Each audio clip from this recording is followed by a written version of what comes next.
6 days. That is how long I have left before publishing my first game. If you're new to this channel, here's what you need to know. I'm trying to create my very first game within 1 month. We are now 3 weeks into development. And it's time for me to announce the surprise I mentioned last week. Actually, I'll do that at the end of the video, cause you know, grab your viewers' attention, watch time. So wait until the end of the video to know about the surprise. Yoo-hoo! Remember last episode's to-do checklist? Main menu, level selection map, save system, more sheep variations, more wolf variations, balancing, tutorial, music settings, more sound effects, camera management, bug fixing, Android porting. Well, let's find out what I managed to get done in 1 week. Day 11 started cold. And winter is coming. I'll tell you another time how our apartment is great, but absolutely not isolated, so I equipped myself.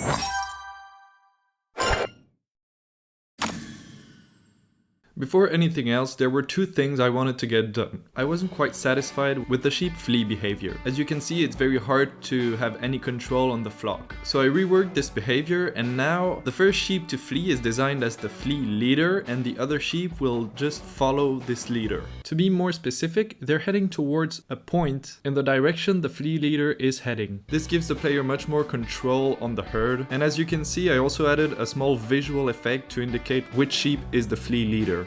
The other thing I wanted to get done is also linked to the player's control on the environment, because at this stage, when sheep are out of the screen, they're literally invisible to the player and it's very hard to keep track of where they are. So I decided to do as in many games, adding an indicator that would stick to the edge of the screen when sheep are out of it. I expected that to be quite hard, and I was right, but I got the basic behavior of these indicators working in half a day. I then slightly reworked the system to make it more flexible and adaptable to other objects, like for example the wolf.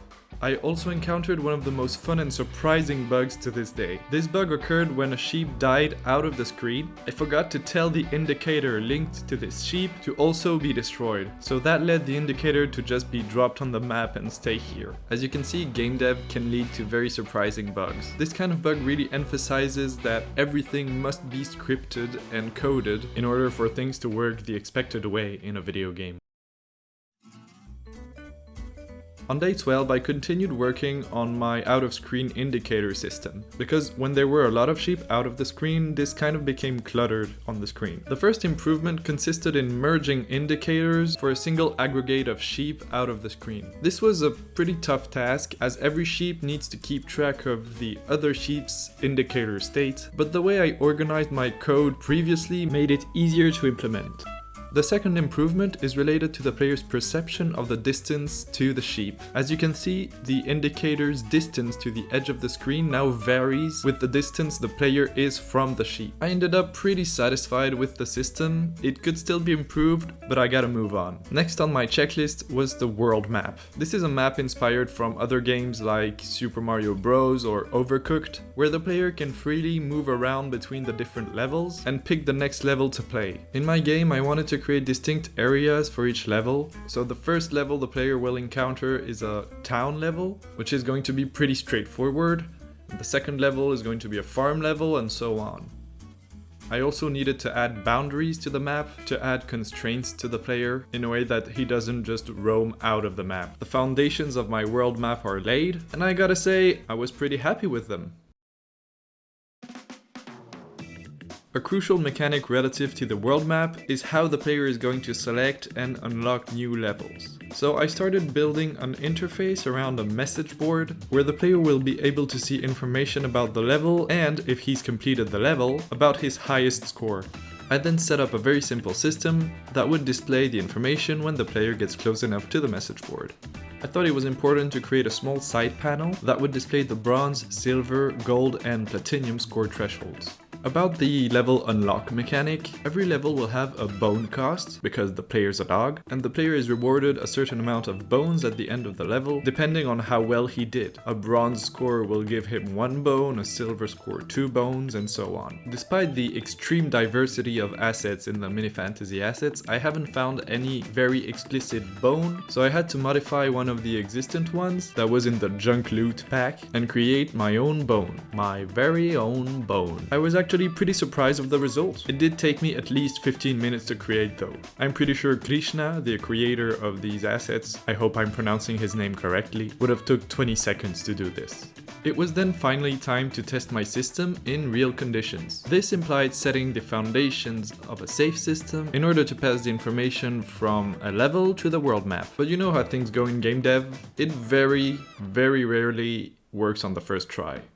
The final piece of work I did on day 13 was to create this camera movement in order to show the player which level he actually unlocked by completing his level.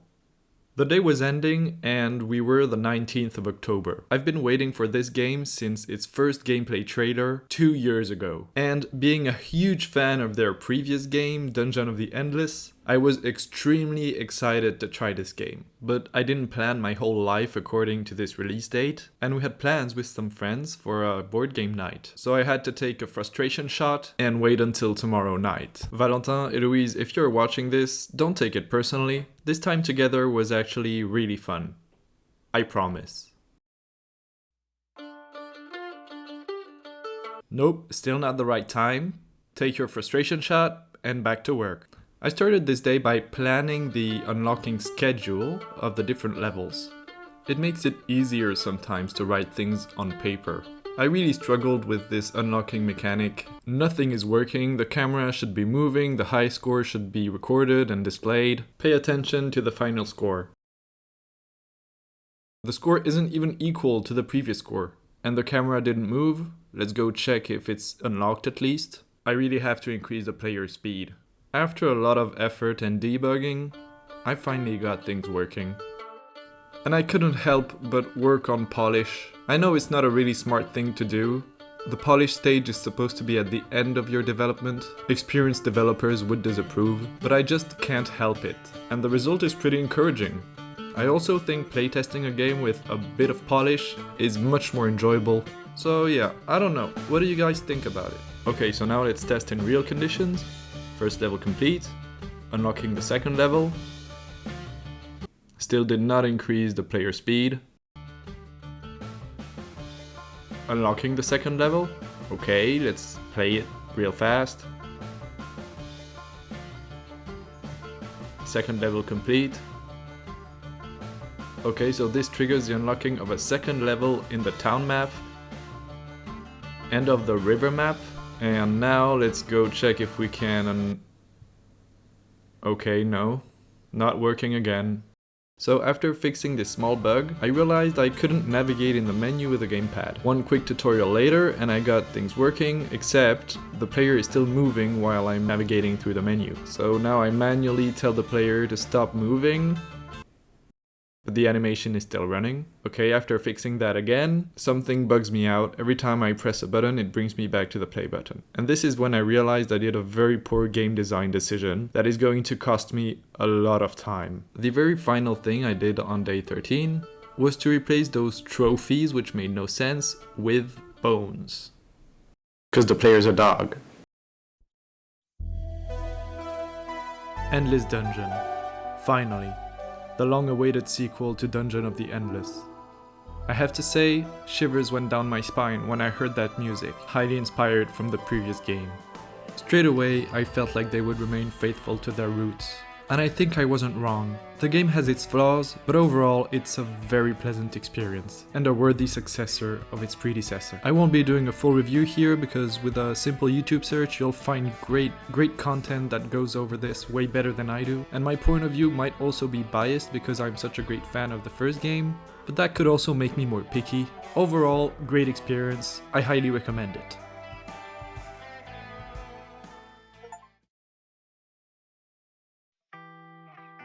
Alright, so day 15 started with the idea of creating the main menu. I needed a background image. So I had my first experience with an image generator AI, and at first that wasn't very concluding. I realized prompting is actually hard and a very weird skill to acquire, but in the end I typed in video game art and the result was a very satisfying art style. I had my background image.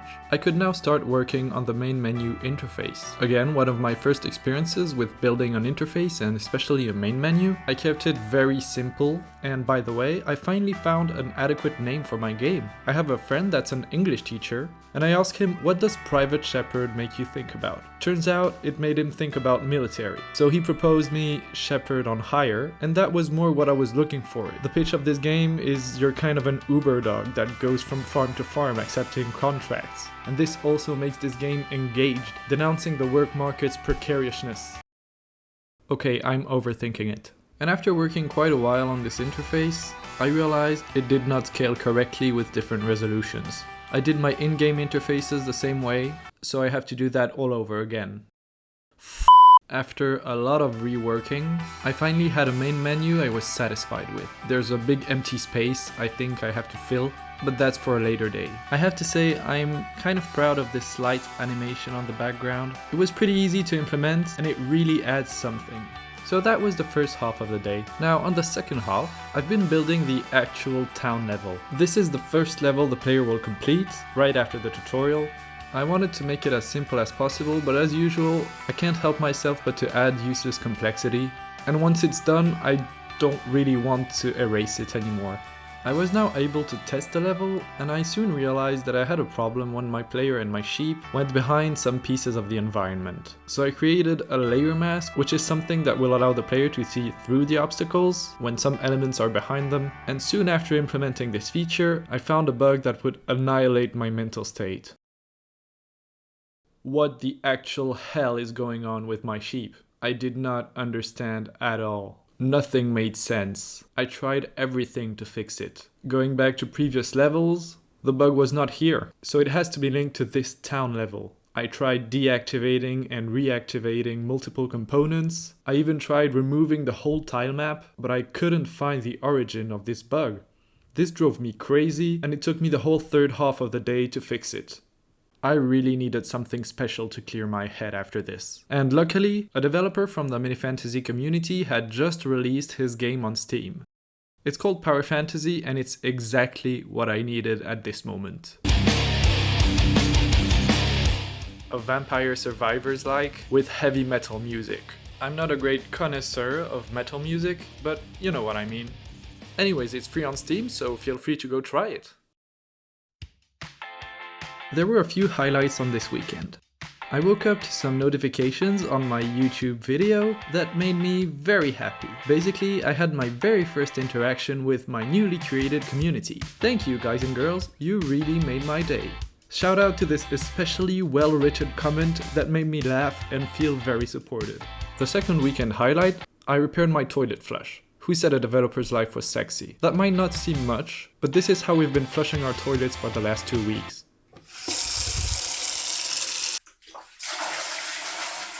This was a great QOL patch.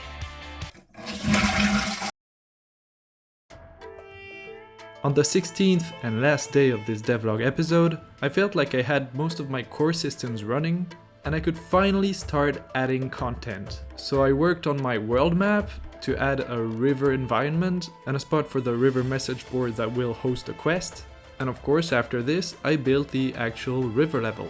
I wanted to make this level slightly more complex than the others, since it's the third level out of the 5 I planned. Something I really enjoy about building a level compared to coding is that you're set in a very chill mood. You can put a podcast or music at the same time.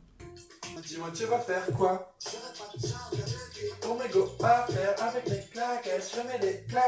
Which can lead to some extreme situations.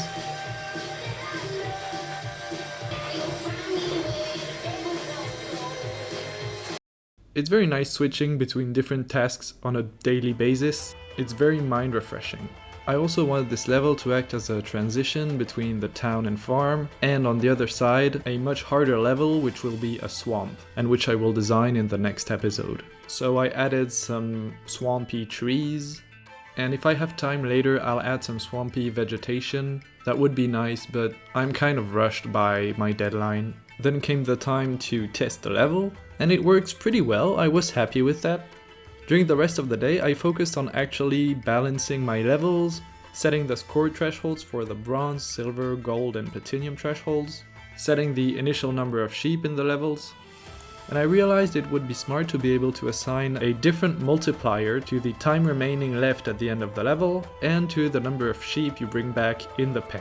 Considering the fact that the first levels will have no threat for the sheep, it might be more interesting to assign more score to the time left, and later on, when the sheep will be threatened by the wolf, assign a greater multiplier to how many sheep you bring back. Okay, at the moment the wolf is not the greatest threat. The very last thing I did on day 16 was to modify the sheep sprite sheet in order to create a new type of sheep. Try guessing what his behavior will be. And that concluded my day.